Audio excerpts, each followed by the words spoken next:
Shalom, shalom, shalom. Tujifunze leo katika habari ya dhamiri. Tujifunze kuhusu dhamiri. Dhamiri ni kipawa cha mwanadamu kinachomwezesha kuamua kuhusu uadilifu au uovu wa tendo fulani analolikabili au alilolitenda.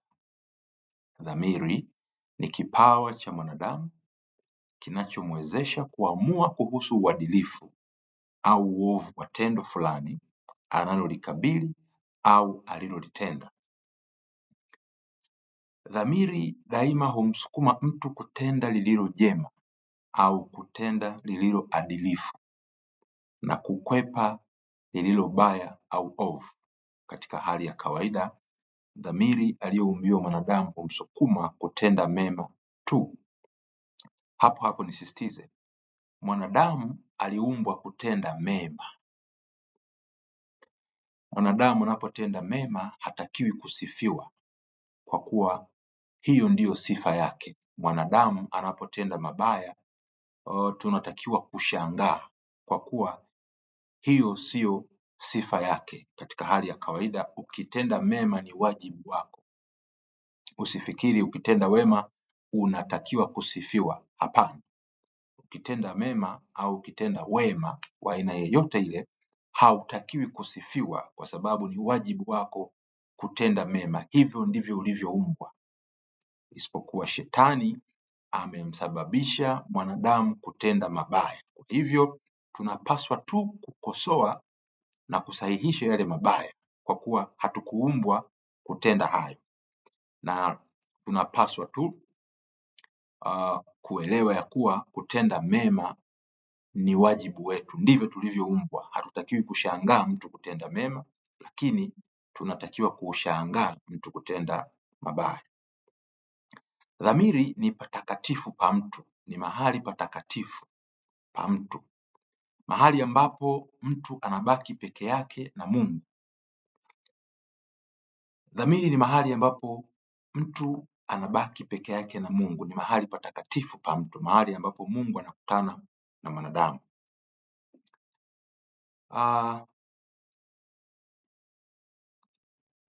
Na tukisoma katika kitabu cha Warumi ile sura ya 2 mstari wa 14 na 15, maandiko yanasema kwa maana watu wa mataifa wasio na sheria wafanyapo kwa tabia zao yaliyo ndani ya Torati, hao wasio na sheria wamekuwa sheria kwa nafsi zao wenyewe, nao waionyesha kazi ya Torati iliyoandikwa mioyoni mwao, dhamiri yao ikiwashuhudia na mawazo yao yenyewe kwa yenyewe yakiwashitaki au kuwatetea. Mawazo yao yenyewe kwa yenyewe yakiwashitaki au kuwatetea. Tunapokuwa tukitenda au kufanya jambo lolote, kile ambacho tunakifanya aidha tunashtakiwa au tunatetewa, yaani tunathibitishiwa ya kuwa tunafanya kwa usahihi au hatufanyi kwa usahihi kutoka ndani ya dhamiri zetu. Kwa kuwa dhamiri ya mwanadamu imeumbwa kutenda mema tu, daima unapotenda lililo baya, dhamiri yako itakushtaki, itakuhukumu na utasikia hapa natenda kisichokuwa sahihi. Uamuzi wa dhamiri unategemea ukweli ambao upo nje ya mhusika na ambao yeye anatakiwa kuutambua.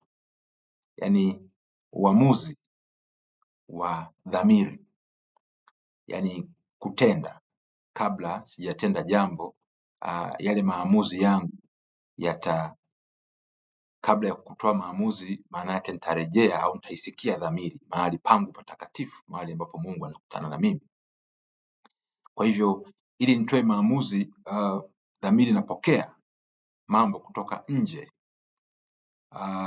ambayo natakiwa kuyatambua. Na ukweli huu ambao ninausikia, ninauona au ninaufikiri toka nje, unaathiriwa na mambo kadhaa. Moja, elimu nilionayo. Elimu inanijenga katika namna ambavyo nitaona hili ni sawa au sio sawa. Mazingira niliyozaliwa na kuishi kwa muda mrefu, utamaduni, ile miiko ya jamii inayonizunguka itanielekeza au kunisababisha nione hiki kitu ni sahihi au sio sahihi. Lakini vile vile neno la Mungu pia laweza kunisababisha kuona hiki ninachotaka kukifanya ni sahihi au sio sahihi. Hapa nisisitize, ikiwa dhamiri yangu ni mahali patakatifu na ni mahali ambapo Mungu anakutana na mimi au anazungumza na mimi, maana yake ikiwa moyo wangu umejaa neno la Mungu, maana yake maamuzi yangu kwa sehemu kubwa yataegamia katika maandiko matakatifu au neno la Mungu. Kwa hivyo ili nigundue hiki kitu ni sahihi au sio sahihi, ili tendo nalotaka kufanya ni sawa au sio sawa, nitarejelea katika neno la Mungu ambalo liko ndani yangu. Daudi anasema, neno lako nimeliweka ndani ya moyo wangu ili nisije kukutenda dhambi, Mungu. Kwa hivyo neno la Mungu pia ni miongoni mwa mambo yatakayoniongoza katika utoaji wa maamuzi. Lakini yuko Roho Mtakatifu pia, iko sauti ya Mungu ndani ya mtu, na sauti ya Mungu inazungumza na mtu kupitia dhamiri ile ile. Dhamiri kama haijaharibika, sauti ya Mungu kupitia kwenye dhamiri. Aidha, sauti ya Mungu inaweza kuja moja kwa moja bila kupitia kwenye dhamiri ya mtu, katika maana ya mimi mwenyewe kufikiri na kuona hili ni jema au sio jema. Kupingana na dhamiri ni kupingana na sauti ya Mungu. Mara kadhaa tumekuwa katika sintofahamu, katika dilema, katika maana ya kitu gani niamue au kitu gani nifanye. Na wakati mwingine mtu anasema nasikia sauti mbili, na sauti moja inaniambia fanya, sauti nyingine inaniambia usifanye. Inakuwapo au inaweza kuwepo sauti ya Roho Mtakatifu, lakini pia sauti ya Shetani. Sasa dhamiri ni mwamuzi. Mungu hamlazimishi mtu kutenda jambo lolote isipokuwa anamshawishi au kumwelekeza, na Shetani hamlazimishi mtu kutenda jambo lolote isipokuwa anamshawishi kulitenda. Mwamuzi ni dhamiri ya mwanadamu. Dhamiri yangu kwa kuwa ni takatifu na imeumbwa kutenda yaliyo mema, daima itanishauri kutenda lililo jema, haswa kama Roho Mtakatifu akiwa ndani yangu, moja, neno la Mungu pia likiwa ndani yangu, mbili. Hivyo vitu viwili vinaweza kunisaidia kutoa maamuzi sahihi, hata kama dhamiri yangu imeharibika, inaelekea kufa, lakini sauti ya Mungu ikiwa nina Roho Mtakatifu na neno la Mungu ikiwa limejaa ndani yangu, litaniongoza kutoa maamuzi yaliyo sahihi. Kwa hivyo kupingana na dhamiri ni kupingana na sauti ya Mungu, kwa kuwa ni mahali patakatifu, mahali ambapo mwanadamu anazungumza au kuisikia sauti ya Mungu. Tunajifunza pia katika Wakorintho wa kwanza sura ya 8 mstari wa 7, mstari ule wa 10 na mstari wa 12 mpaka 13. Nitachambua hapo, lakini pointi ya msingi katika maandiko hayo ni kwamba hata kama jambo ni sahihi, kuna uwezekano jambo ambalo unataka kulitenda au kulifanya ni sahihi kabisa, lakini dhamiri yako ikikataa au ikisita. Kwa kila tendo lisilokuwa la imani ni dhambi. Yakobo anatukumbusha ya kuwa kila tendo lisilokuwa la imani ni dhambi. Kwa hiyo nikifanya jambo lolote ambalo nina mashaka kwamba hili jambo ni sahihi, nikasita, lakini nikalitenda, ni dhambi kwangu. Sasa hata kama jambo ni sahihi, lakini dhamiri yangu ikakataa, kwangu kulifanya jambo hilo ni dhambi. Twende Wakorintho wa kwanza sura ile ya 8 mstari wa 7. Twende tuchambue pale. Wakorintho wa kwanza sura ya 8 mstari wa 7, maandiko yanasema, lakini chakula sura ya 8 mstari wa 7, maandiko yanasema, bali ujuzi huu haumo ndani ya watu wote, ila wengine kwa kuizoelea ile sanamu hata sasa hula kana kwamba ni kitu kilichotolewa sadaka kwa sanamu, na dhamiri zao kwa kuwa dhaifu hunajisika. Anasema na dhamiri zao kwa kuwa dhaifu hunajisika. Kwa sababu gani? Kwa sababu walizoelea ili sanamu, hata sasa hula kana kwamba ni kitu kilichotolewa sadaka kwa sanamu. Mtume Paulo anawafundisha Wakorintho, anasema mnapoenda katika sherehe, kuna chakula kinapikwa, mathalan nyama. Wakati fulani nyama zilikuwa zinatolewa sadaka kwa miungu kwanza, alafu ndipo zinapikwa, yani kama zinatambikiwa. Sasa anasema ukienda kwenye sherehe yoyote, tunafundishwa hata hivi leo, usiulize. Sasa hapa wako watu ambao walikuwa wamezoelea kwamba chakula katika sherehe zao huwa kinatolewa sadaka. Dhamiri zao zimekwisha kuamini na kuelewa hivyo, wamejifunza hivyo na wamezifundisha dhamiri zao hivyo. Baadaye wanahudhuria kwenye sherehe nyingine ambazo mathalan chakula hiki sasa hakijatolewa sadaka kwa miungu, lakini wao kwa sababu wamezoelea kula chakula ambacho kilitolewa sadaka kwa miungu, mioyo yao au dhamiri zao zimekwisha kuharibika kwa namna hiyo. Kwa hivyo unapokula chakula ambacho hakijatolewa sadaka kwa miungu, lakini dhamiri yako inasita na unaona hiki chakula ninachokula kimetolewa sadaka kwa miungu, kwa sababu ulizoelea maisha hayo, maana yake unanajisika, unakuwa umekwisha jinajisi kwa hicho chakula. Kwa hiyo unapokila chakula hicho automatic unakuwa umetenda dhambi pia, kwa kuwa umekula kinyume na dhamiri yako. Hukutakiwa kula chakula hicho kinyume na dhamiri yako. Nikiendelea mstari wa 10 anasema, kwa maana mtu akikuona wewe uliye na ujuzi umeketi chakulani ndani ya hekalu la sanamu, je, dhamiri yake mtu huyo kwa kuwa yu dhaifu haitathibitika hata yeye naye ale vitu vilivyotolewa sadaka kwa sanamu? Hapa Mtume Paulo anaongea kwa habari ya wale waliokomaa kiimani na wale ambao hawajakomaa kiimani. Kuna hatari ya kuharibu dhamiri ya mtu kwa sababu ya matendo yangu mimi ambaye nimekomaa kiimani. Mathalan, nimo katika hekalu au katika sherehe ambaye hajakomaa kiimani, yeye anavyofahamu ni kuwa chakula hicho hutolewa sadaka kwa miungu, na ameniona nimekaa na ninakula, kwa sababu sikuuliza, nilikaa na kula kile chakula. Lakini lile eneo, yale mazingira au hiyo sherehe, kwake hicho chakula huwa kimetolewa sadaka kwa miungu. Sitakiwi kukila hicho chakula na sitakiwi kuwa katika eneo hilo, kwa sababu nitaharibu dhamiri ya mtu mwingine. Mtume Paulo anamuita mtu dhaifu.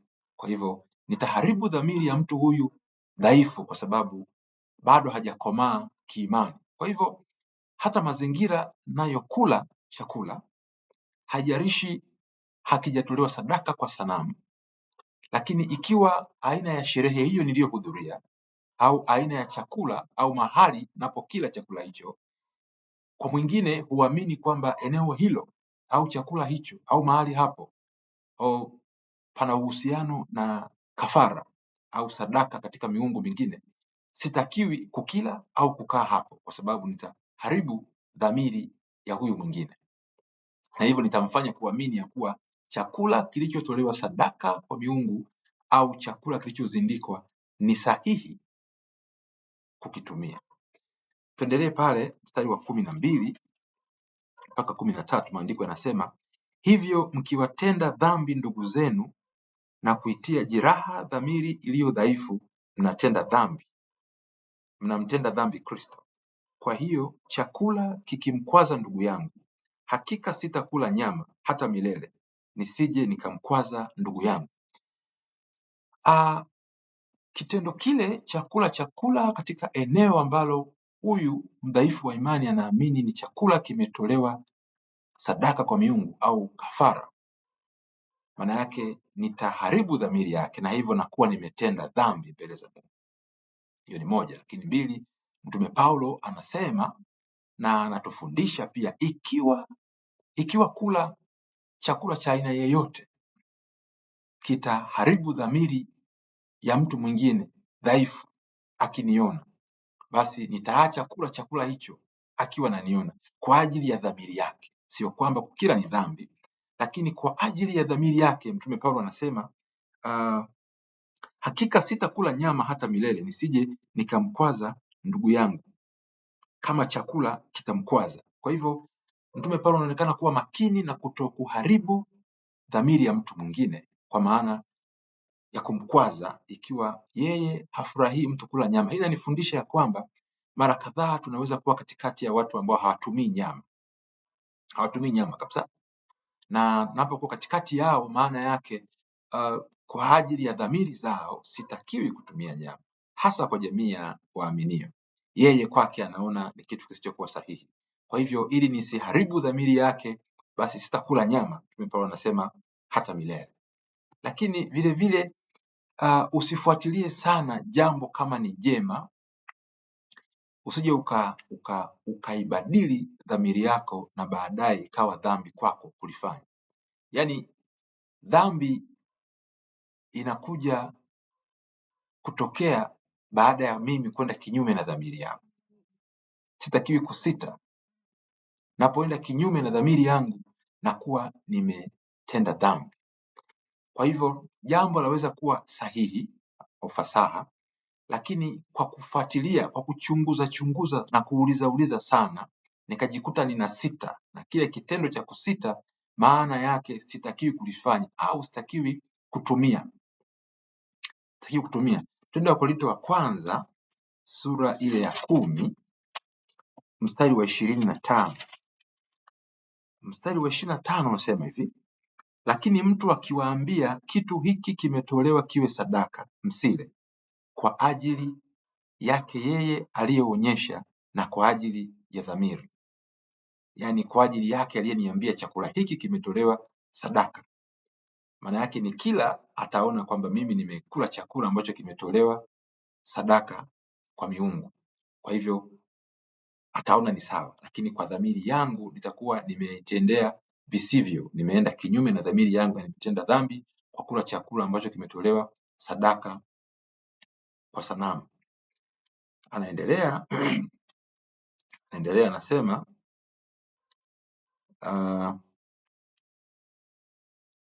28 29 pale, nasema dhamiri lakini siyo yako, bali ya yule mwingine, kama tulivyozungumza. Maana kwa nini uhuru wangu uhukumiwe na dhamiri ya mtu mwingine? Msisitizo wangu unabaki pale pale, ya kwamba kwa ajili ya dhamiri ya mtu mwingine, na haswa aliye dhaifu, sipaswi kufanya jambo ambalo yeye kwake ameona sio sawa, ili nisiharibu dhamiri yake. Lakini vile vile ninapoambiwa wazi ya kuwa chakula hiki kimetolewa sadaka au kimefanywa matambiko, sitakiwi kukila kwa sababu ya dhamiri yangu, kwa sababu ni dhambi. Lakini vile vile leo tunajifunza au tunaelewa wote ya kwamba tunaenda kwenye mahoteli, tunahudhuria kwenye sherehe mbalimbali, lakini pia tunanunua vyakula, mathalani nyama buchani. Tunaponunua kula vyakula, lakini vile vile hata kununua nyama buchani, Mtume Paulo anasema tusiulize. Kitendo cha kusita kwamba hii nyama itakuwa iko sawa au itakuwa imetolewa sadaka kwenye sherehe fulani, dhamiri yangu ikisha sita tu, sitakiwi kutumia, kwa kuwa kwenda kinyume na dhamiri nakuwa nimetenda dhambi. Lakini vile vile mfano mwingine, wako watu wanasema kwamba siwezi kula nyama kwa sababu imechinjwa na ndugu zangu au ndugu zetu wa dhehebu fulani, au imeandaliwa na mtu wa dhehebu fulani. Mimi nataka nikueleze ya kwamba huku kote ni kutafuta kuharibu dhamiri. Paulo anasema msiulize ulize, kuleni, ikiwa hamjaambiwa ya kwamba chakula hiki kimetolewa sadaka kwa miungu. Ikiwa umethibitisha ya kuwa chakula hiki au nyama hii imetolewa sadaka, usile. Lakini katika hali ya kawaida, tunapoenda kununua nyama kwenye mabucha, tunapoenda kwenye mahoteli kula chakula, tunaponunua vyakula mbalimbali na kwenda kuvitumia nyumbani, hatupaswi kuuliza wala kufikiri zaidi ya hapo, isipokuwa tunapaswa kuvitumia tu baada ya kuvibariki. Lakini haswa Yakobo anasema vitu vyote ni safi kwa wao walio safi, na alivyovitakasa Mungu mwanadamu asiviite najisi. Kwa hiyo kuna hatari ya kutenda dhambi kwa kuuliza au kufuatilia mambo, lakini vinginevyo baada ya kuvibariki tuvitumie. Leo tumejifunza kwa habari ya dhamiri, na tukaona ya kuwa dhamiri ni kipawa cha mwanadamu kinachomwezesha kuamua kuhusu uadilifu au uovu wa tendo fulani analolikabili au alilolitenda. Na tukaona dhamiri ni mahali patakatifu pa mtu, mahali ambapo Mungu anakutana na mwanadamu. Tumeona dhamiri daima humsukuma mtu kutenda lililo jema au adilifu tu. Kwa hivyo dhamiri zetu ni muhimu kuzisikiliza katika kila jambo, kwa kuwa hata kama sijapata neno la Mungu kwenye jambo fulani, sijapata ushauri mzuri sana kwenye jambo fulani, sina kitu cha kunisimamia katika utoaji wa maamuzi fulani, dhamiri yangu inatosha. Nikiwa nina amani na dhamiri yangu, nitalitenda ikiwa haijanizuia. Lakini ikiwa dhamiri yangu inanihukumu, sitalifanya, kwa kuwa kufanya wakati dhamiri yangu ikinihukumu ni dhambi. Lakini ni vizuri wakati wote kujawa na Roho Mtakatifu pamoja na neno la Mungu, ambayo ndio misingi mikuu itakayotusaidia kuendelea kuzijenga dhamiri zetu zifikie hatua ya kutoa maamuzi sahihi kwa msaada wa Mungu Roho Mtakatifu. Mpaka hapo nakushukuru na nikutakie wakati mwema pia. Asante.